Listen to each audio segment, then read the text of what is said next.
જય શ્રી કૃષ્ણ, જય દ્વારકાધીશ મિત્રો. આજે આપણે અધ્યાય 14ની શરૂઆત કરીશું. શ્રી ભગવાન ઉવાચ પરમ ભૂયઃ પ્રવક્ષ્યામિ જ્ઞાનાનામ જ્ઞાનમુત્તમમ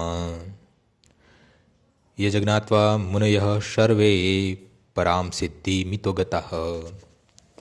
પૂર્ણ પુરુષોત્તમ પરમેશ્વર બોલ્યા, હવે હું તને સર્વજ્ઞાનોમાં સર્વશ્રેષ્ઠ જ્ઞાન કે જેને જાણીને બધા મુનિજનો પરમ સિદ્ધિ પામ્યા તે વિશે ફરીથી કહીશ.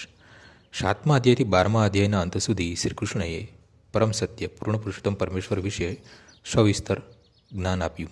હવે ભગવાન સ્વયં અર્જુનને વધુ જ્ઞાન આપી રહ્યા છે.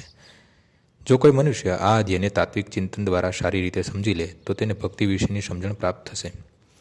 13મા અધ્યાયમાં સ્પષ્ટ સમજૂતી આપવામાં આવી છે કે નમ્ર ભાવે જ્ઞાનોપાર્જન કરવાથી ભવબંધનમાંથી મુક્ત થઈ શકાય છે.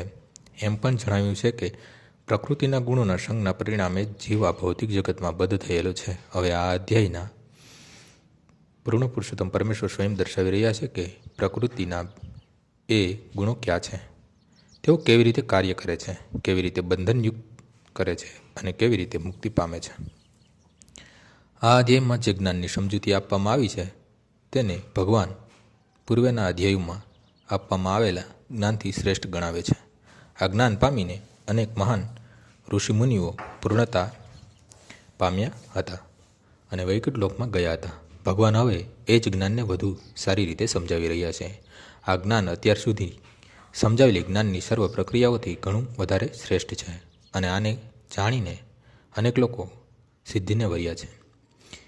તેથી એવી આશા રાખવામાં આવે છે કે જે મનુષ્ય આ 14મા અધ્યાયને સમજી લે છે તે સિદ્ધિ પ્રાપ્ત કરશે.